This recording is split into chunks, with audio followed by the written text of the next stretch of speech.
Kita dari atas ya. Ya. Dari Anonymous. Mas Anonymous. Ini yang paling banyak. Oke. TMT saya 2021, tapi masuk Dapodik 2024. Mengapa tidak bisa daftar padahal saya sudah 2 tahun lebih mengajar? Jika melihat TMT Dapodik sangat tidak adil. Ini yang seperti disampaikan Mbak Daul tadi ya. Monggo Mbak Daul. Ya, ini ngapunten Mas Anonymous ini.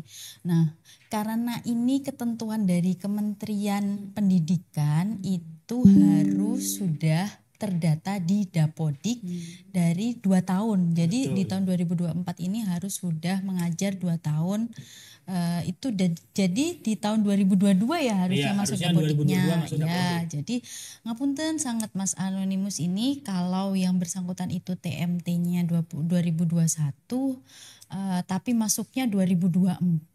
Ini bukannya tidak adil sih, cuman itu ketentuan dari Kemendikbudnya gitu ya, karena harus di Dapodik itu harus 2 tahun dulu gitu nggih. Bisa dilihat di ketentuannya di Kepmenpan 348 ya. Kepmenpan 348 tahun 2024.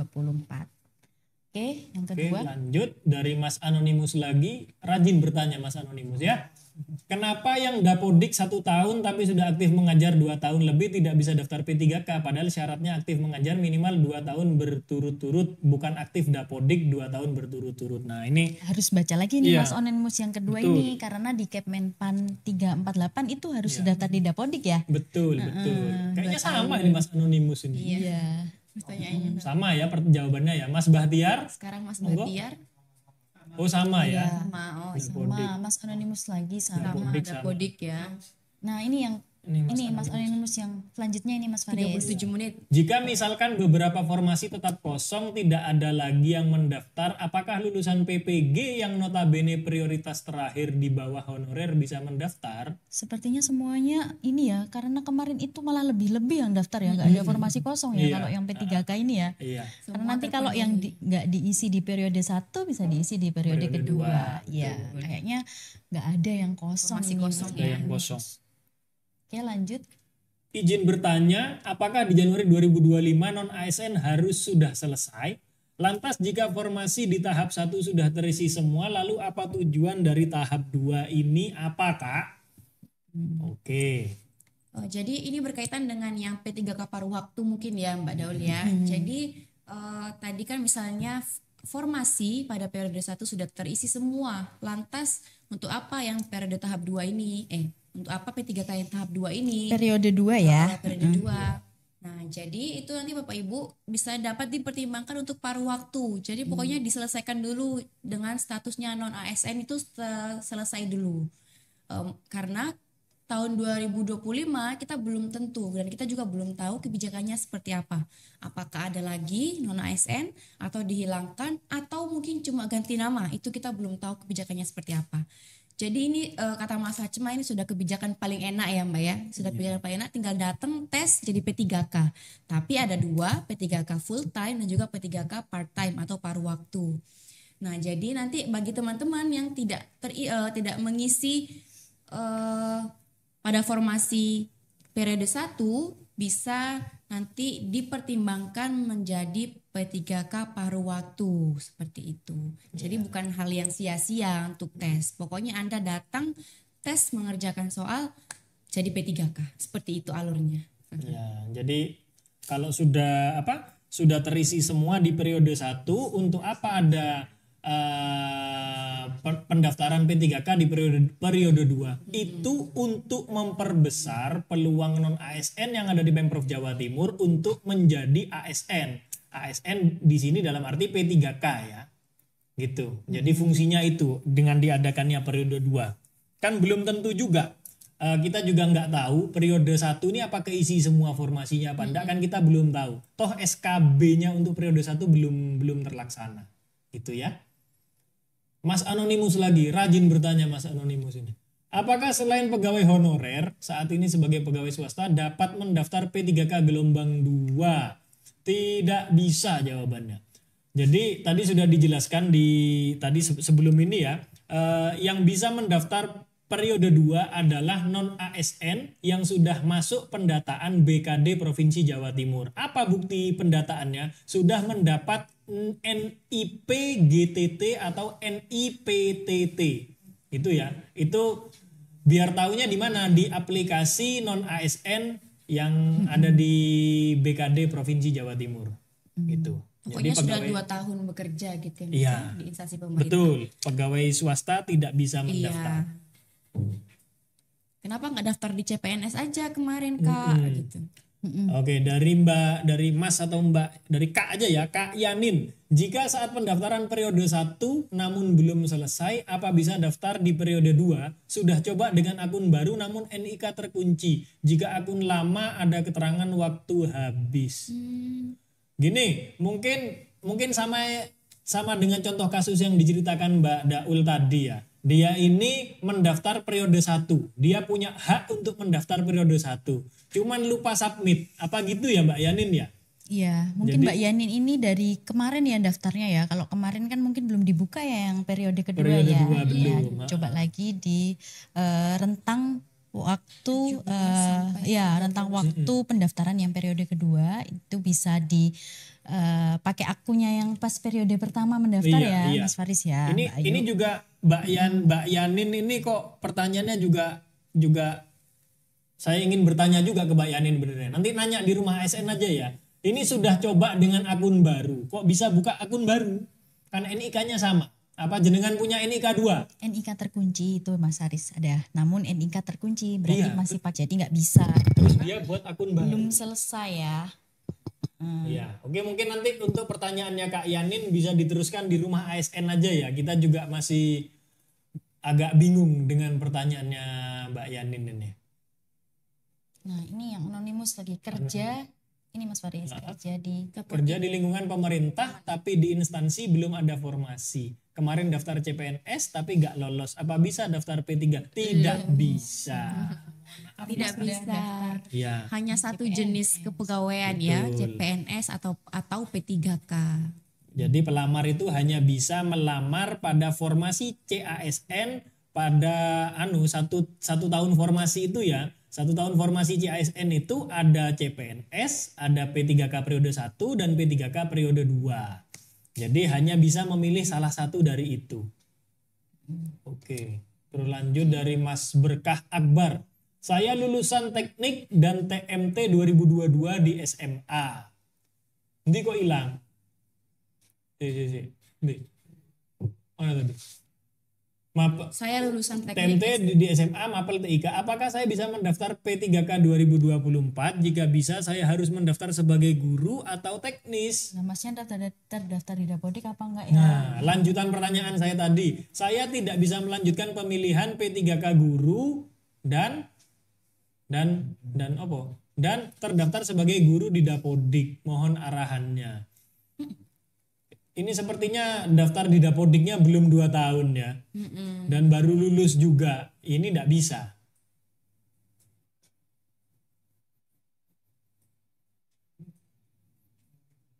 Ini ada pertanyaan dari YouTube ya. Lagi diketikkan dengan apa istilahnya kalau di SS itu? Gatekeeper. Nah, gitu. Oke. Apa Dari bedanya nomor induk dari BKD dan Dapodik? Yang dilihat TMT-nya yang mana? Ya kalau dia daftarnya dari guru, ya harus dari Dapodik ya. Ya. Nah, karena SSC ASN itu dia integrasi dengan Dapodik. Kalau dia Dapodiknya belum 2 tahun atau dia mengajarnya belum 4 semester, yang dibuktikan dengan terdaftar di database Dapodik, maka yang bersangkutan tidak bisa melamar di P3K guru ya. Mas Faris. Kalau nomor induk dari BKD itu yang ada di aplikasi si Master non ASN itu ya Mbak ya. Jadi mereka sudah memiliki nomor induk dari BKD, PTT baik yang dari teknis, UPT dan lain-lain. Yang mana? Ada lagi pertanyaan dari Berkah sudah Mas Ferry. Permisi Bapak Ibu, mohon izin bertanya, saya kemarin mendaftar CPNS dan gagal di tahap SKD. Untuk langkah selanjutnya bagaimana? Apa saya bisa mendaftar P3K tahap 2? Tidak bisa. Tidak bisa. Terjawab. Sama juga sama ini pertanyaannya Mas. Untuk yang terdaftar jadi sudah Terlanjur daftar CPNS, masa kerja dinas sudah Iya. lebih dari 2 tahun. Tidak Ya, bisa. bisa. Iya. Tidak Hanya bisa, ya. satu.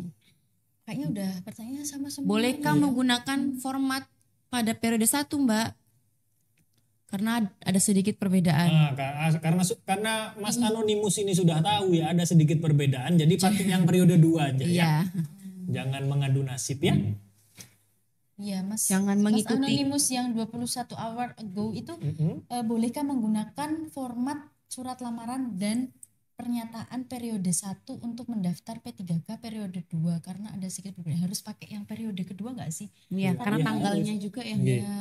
Ya, Jadi kami di website BKD itu sudah menyiapkan format ya. Jadi panjenengan sudah tinggal download dan ketik ulang.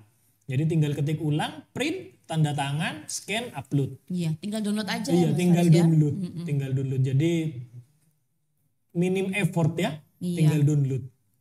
Ini ada pertanyaan masih diketik dengan Daripada gatekeeper kami. jenengan pakai yang periode 1, nanti TMS mending cari aman saja pakai yang nomor 2, periode 2. Tolong dijelaskan ketika data Dapodik salah itu kami harus mengadu kemana? Ini pertanyaan banyak ditanyakan ya.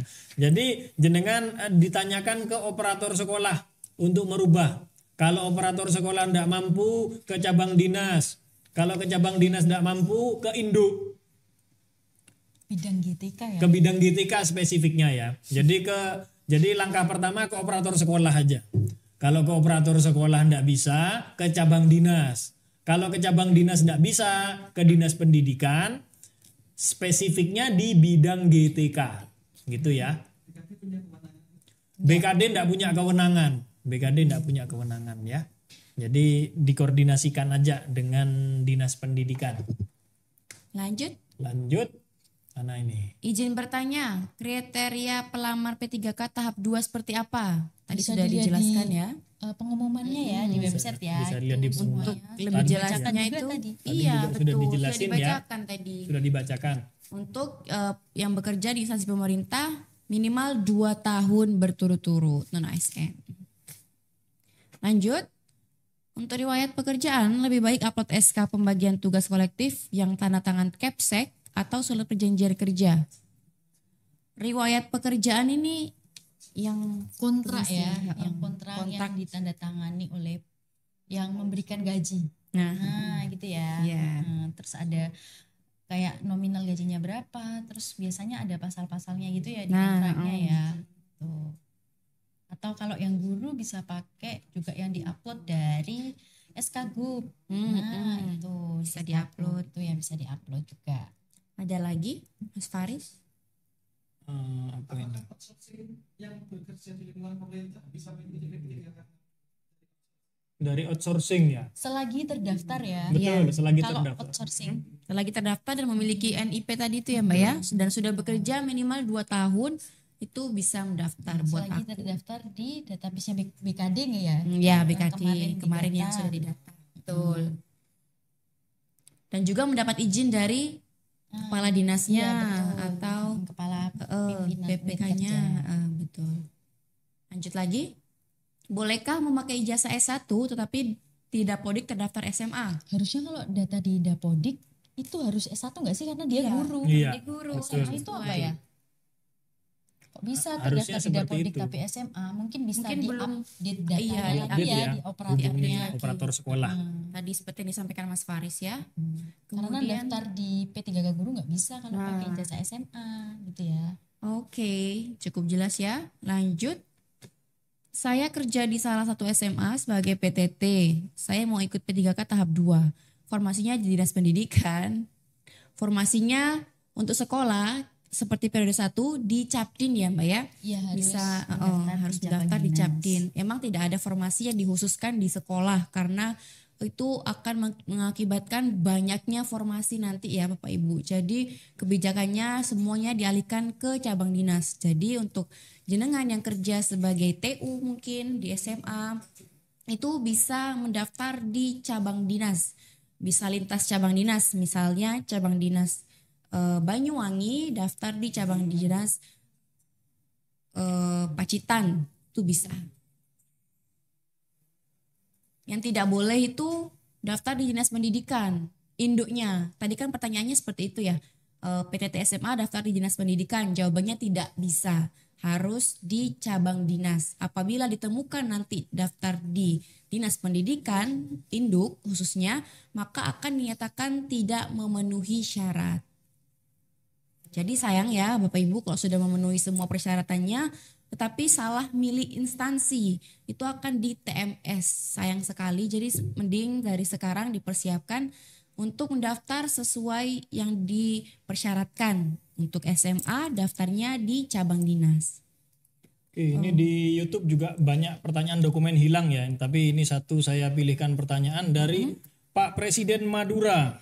Pak Presiden Madura nih, kaum saya nih. Negara sendiri ya Mas ya. Ini saya bacakan ya. Jika ijazah hilang, apa yang diupload? Udah tahu kok hilang. Intinya itulah. Tapi ke upload terus. Jadi jika ijazah hilang, apa yang diupload? Jadi kepada Pak Presiden Madura, jika ijazah hilang, yang diupload itu surat yang pertama, surat keterangan kehilangan dari polisi. Kemudian yang kedua, surat keterangan kehilangan ijazah yang mengeluarkan universitas tempat panjenengan melaksanakan perkuliahan. Kemudian ada cukup itu ya, surat keterangan kehilangan dari kepolisian sama surat keterangan pengganti ijazah. Mungkin ada ijazah yang fotokopian bisa diupload juga nggak apa-apa. Ya, Kalau sudah asal dua itu ada ya. Itu juga berlaku ke dokumen lain yang hilang ya. Misal KTP hilang ya, surat keterangan dari kepolisian, kemudian ada surat keterangan dari Dukcapil juga. Kita lanjut ke pertanyaan selanjutnya ya Mas Faris ini. Oke. Jika belum 2 tahun masa kerja tapi sudah masuk data BKD, apa bisa mendaftar P3K gelombang kedua? Jadi wajib harus 2 tahun dulu ya. Iya. Harus 2 tahun dulu baru bisa mendaftar di periode kedua. Tapi sudah masuk data BKD. Oke. Harusnya ya tetap harus 2 tahun Iya, pokoknya ya. jadi pendataan BKD itu sebenarnya untuk memudahkan kita sebagai pengelola kepegawaiannya itu, Men-tracing ya. untuk mencari. Men-tracing jumlah non-ASN. Iya, ini ternyata di instansi ini ada honorer atau tenaga non ASN sekian, outsourcingnya sekian, PTT-nya sekian. Jadi untuk pendataan tersebut, nah apakah bisa mendaftar P3K? Kembali lagi ke peraturan yang dikeluarkan oleh kementerian, kalau harus minimal 2 tahun berturut-turut. Jadi tidak mesti memiliki NIP dari BKD, terdaftar di BKD bisa daftar, belum tentu ya. Jadi emang harus dilihat masa kerjanya juga. Oke, terus ini pertanyaan selanjutnya, saya guru swasta terdaftar di data Dapodik dengan masa kerja 6 tahun, apakah boleh mendaftar? Nggak boleh ya kalau swasta ya, Nggak kalau boleh. sesuatu Iya. negeri ya. Oh iya, hukumnya. swasta. Biarpun ibu atau bapak itu sudah terdaftar di Dapodik sudah 6 tahun, 6 tapi kalau tahun. dari swasta, apunten sangat ini karena yang di 2024 itu khusus untuk sekolah negeri ya. Oh iya. Terus ini ada lagi. Halo Mas Rafif, ini Indri dari Dinsos. Mas, izin titip pertanyaan. Kan Mas aku sebelumnya statusnya tenaga ahli sejak 2021, sedangkan diangkat PTT baru 2023, sehingga belum 2 tahun. Apa boleh tak pakai masa kerja tenaga ahli plus PTT? Jatuhnya berarti ini kan sama-sama non ASN-nya ya Mbak ya. betul. Jadi boleh. Karena dari 2021 sudah 2 tahun ya sampai dengan saat ini. Karena statusnya sama-sama non ASN, tenaga ahli, PTT juga itu masih dianggap non ASN. Jadi bisa mendaftar. Nanti menggunakan riwayat pekerjaan yang mana? Ya dari yang awal dari Dari pas menjadi tenaga ahli, betul. Suratnya juga harus ditandatangani ya. Jadi Iya, Mbak juga, Mbak siapa tadi namanya? Nindri. Mbak Catur ya, Mbak Catur Dinsos itu juga harus mendapatkan izin Izin. dari Kepala Dinas Sosial ya Mbak. Jadi Mbak Catur juga harus mendapatkan surat rekomendasi keterangan sudah bekerja 2 tahun yang ditandatangani dan bermaterai gitu ya.